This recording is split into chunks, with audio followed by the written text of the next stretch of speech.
In this quick tutorial, I'm going to show you exactly how to turn on Gemini 3 Pro inside Figma Make. If you've heard about the new model and want to try it for your own design generation or prototyping, enabling it only takes a moment once you know where to look. Start by opening a Figma Make file because Gemini 3 Pro is only available inside Make, not in standard Figma design documents. Once your Make file is open, look toward the top right corner and click on Settings. From the drop-down, select Make Settings. This will open a panel dedicated to configuration specifically for AI-powered workflows. On the left side, you'll see a section called Experimental Models.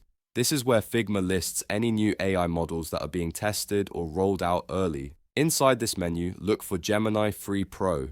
By default, the toggle will be switched off for your project. Simply click the toggle to turn it on. The moment you enable it, Gemini 3 Pro becomes available as a selectable model inside your prompt box at the bottom of your Make canvas. You don't need to restart anything. As soon as it's enabled, you can click the model selector in the prompt bar and choose Gemini 3 Pro to start generating designs, layouts, and UI variations powered by the new model. That's all it takes. Once activated, Gemini 3 Pro will be ready for any prompt you type, allowing you to experiment with faster, more creative, and more structured outputs directly inside Figma Make.